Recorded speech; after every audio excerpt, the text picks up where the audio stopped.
currently holds the ACC record for career touchdown catches with 38. He was the ACC Athlete of the Year in 1989 and still owns 10 different Duke receiving records. Clarkston Hines, a College Football Hall of Fame inductee.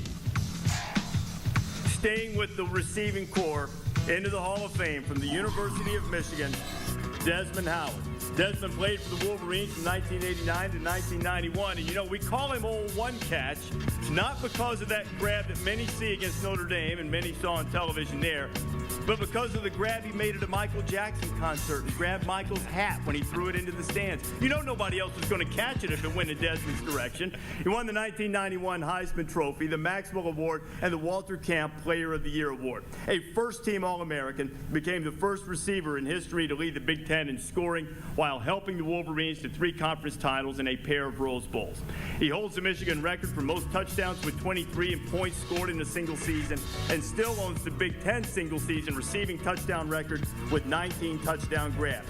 Played 11 years in the NFL, had an MVP performance in Super Bowl 31 for the Packers when they beat the Patriots. Other than that, his football career was just pretty normal.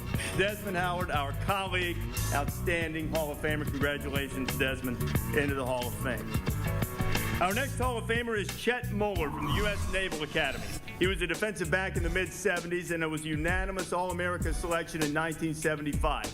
He revolutionized the position of safety en route to becoming one of the most decorated football players in Navy history. 1975, he was the East Coast Athletic Conference Player of the Year and a 2-time All-Conference selection, 275 tackles in his career, second-team NCAA Academic All-American, and was a finalist for the NCAA Today's Top 5. He served as an officer in the United States Marine Corps. Chet Moeller, a member of the 2010 College Football Hall of Fame class. Our 10th player to be honored today is Jerry Stovall, the great halfback from LSU in the early 60s. Unanimous All-American selection. He finished as the Heisman Trophy runner-up behind Oregon State's Terry Baker in 1962. Stovall was Mr. Everything. He played halfback, defensive back, kick returner, punted during 3 years at Baton Rouge, and twice was an All-SEC player and was the conference's most valuable player in 1962. He led the Bayou Bengals to the 1961 SEC Championship and back-to-back bowl wins in the Orange and Cotton Bowls. A first-round pick by the St. Louis Cardinals in 1963, he played 9 years in the NFL and also later coached LSU in the early 80s, leading them to the Orange Bowl in 1983. Jerry Stovall from LSU and College Football Hall of Fame. Our 11th player comes from Arizona State University. Pat Tillman played from 1994 to 97, and he was the first ever Arizona State player to be named Pac-10 Defensive Player of the Year. In 1997, he was a first-team All-American selection, 2-time first-team academic All-Pac-10 selection, and led the Sun Devils to the 1996 Pac-10 title and an undefeated regular season, a berth in the Rose Bowl, and just by seconds missed out on a national championship. He finished his Arizona State career with 230 tackles and was the 1997 Sporting News Scholar Athlete of the Year. Played 3 seasons in the NFL with the Arizona Cardinals before giving up his lucrative professional football career to enlist in the United States Army to fight in Iraq and Afghanistan, and was tragically killed in 2004 while fighting in Afghanistan. Tillman was awarded the Purple Heart and the Silver Star, posthumously honored by the National Football Foundation with his prestigious Distinguished American Award in 2006. A most deserving member of the College Football Hall of Fame, Pat Tillman is a member of this class. Our 12th member as a player to go into this class of the College Football Hall of Fame is Alfred Williams from Colorado. A linebacker from 1987 to 1990, he was the 1990 Butkus winner and a unanimous first-team All-America pick in 1990. He led the Buffs to the 1990 National Championship and back-to-back Big 8 crowns. Twice, he was Conference Defensive Player of the Year and still holds the Buff record for career sacks with 35. A first-round pick of the Bengals in 1990, played 8 seasons in the NFL, an All-Pro season in 1996, and was a member of 2 Super Bowl champions with the Denver Broncos. Colorado retired Williams' number 94 jersey in 1992. Alfred Williams, the 12th and final member as a player of this College Football Hall of Fame class.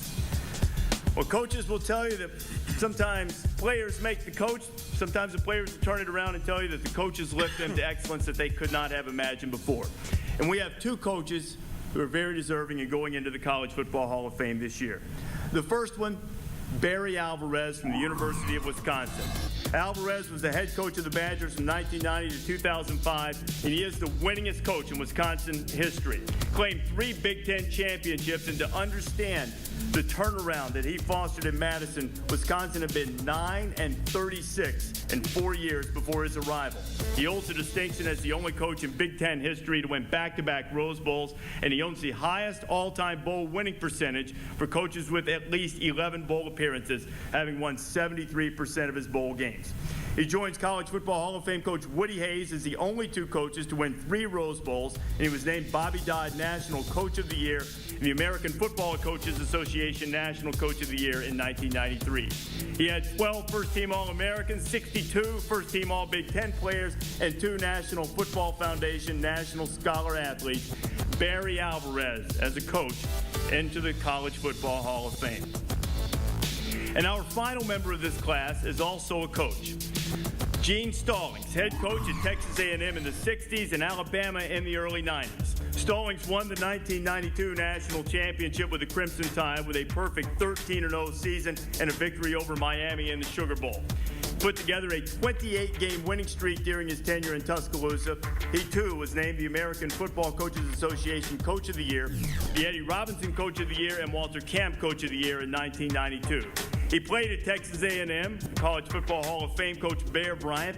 He was a Junction boy before returning to coach at A&M in 1965. In his 3rd season with the Aggies, A&M captured the SWC title and beat his mentor Bear Bryant in Alabama in the Cotton Bowl. He spent 17 seasons in the NFL with the Cowboys and Cardinals before returning to the college ranks. He was chosen by the National Football Foundation's Football Bowl Subdivision Veterans Committee, which examines unique cases of individuals who may have been overlooked in the past, overlooked no longer. Gene Stallings, a member of the College Football Hall of Fame in the 2010 class. 14 men into this illustrious class of the Hall of Fame. To recap, the 2010 inductees are these. Among the players, Dennis Byrd from North Carolina State, Ronnie Cavanis from Arkansas, Ray Childress from Texas A&M, Randy Cross from UCLA, Sam Cunningham from USC, Mark Herman from Purdue, Clarkston Hines from Duke, Desmond Howard from Michigan, Chet Moeller from Navy, Jerry Stovall from LSU, Pat Tillman from Arizona State, Alfred Williams from Colorado. And the 2 coaches in this class, Coach Barry Alvarez from Wisconsin and Coach Gene Stallings from Texas A&M and Alabama. We are fortunate to have 2 members of our 14-man class with us here at the NASDAQ building here in New York in Times Square today. Desmond Howard, Barry Alvarez are with us, so I want to get some reaction from you guys. Desmond, we'll start with you. What's it like to be in the Hall of Fame? It feels great, Reese. It feels, I'm tremendously honored. I'm humbled by this honor. You know, I feel as though football is the ultimate team sport, and everyone who was involved in my career in Michigan, I think that I bring them along with me into the Hall of Fame, because I couldn't accomplish anything that I did at the University of Michigan by myself. So I'm honored to represent Michigan as an inductee in the 2010 class. And when I first got the news, my mom called me, and I was working out, and my phone kept ringing, and I'm like, okay, let me call her back, because she called like 3 or 4 straight times. I said, Mom, what's the problem? Where's the fire? And I can just tell in her voice, she said, baby, you did it again.